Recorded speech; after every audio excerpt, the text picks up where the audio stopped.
மாணவர்களே, உங்கள் அத்தனை பேருக்கும் என் அன்பான வணக்கத்தினை தெரிவித்துக் கொள்கிறேன். விழாவினுடைய தலைப்பே நேரு யுகேந்திரா என்று இருக்கின்ற காரணத்தினால் நேருவிலிருந்தே தொடங்கலாம். நம்முடைய இந்திய நாட்டினுடைய பிரதமராக நேரு இருந்தார். அந்த காலகட்டம் நீல் ஆம்ஸ்ட்ராங் நிலவில் போய் காலடி வைத்தவர். இப்போ நம்ம ஊர்ல கேட்டீங்கன்னா 12 மணி யமகண்டம்னு சொல்லுவாங்க.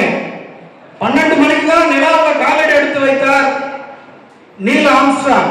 அமெரிக்காவிலிருந்து போனார். 1969 நிலாவுக்கு போனார் நீல் ஆம்ஸ்ட்ராங். அவரும் இந்தியாவினுடைய பிரதமர் நேருவை சந்திச்சுக்கிட்டப்போ பேசிக்கிட்டாங்க. அப்போ நம்ம பிரதமர் நேரு ஆம்ஸ்ட்ராங் கேட்டாரு, நிலாவுக்கு போனீங்களே, அங்க இருந்து இந்தியாவெல்லாம் பாத்தீங்களா, இந்தியா நாடுலாம் தெரிஞ்சுதானே பிரதமர் கேட்டாரு.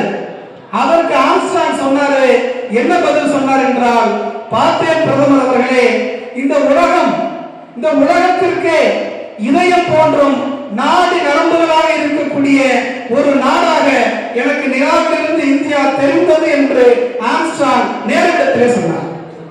உலகத்திற்கு இதயமாக காட்சியளிக்கக்கூடிய ஒரு நாடாக, இந்த உலகத்திற்கு நாடு நரம்புகளாக இருக்கக்கூடிய ஒரு நாடாக எனக்கு காட்சி அளித்தது என்று அமெரிக்காவை சார்ந்த ஒரு அறிஞர், நிலவிலே காலடித்து வைத்த ஒரு அறிஞர் இந்திய நாட்டு பிரதமர் நேருவிடத்திலே சொன்னார்.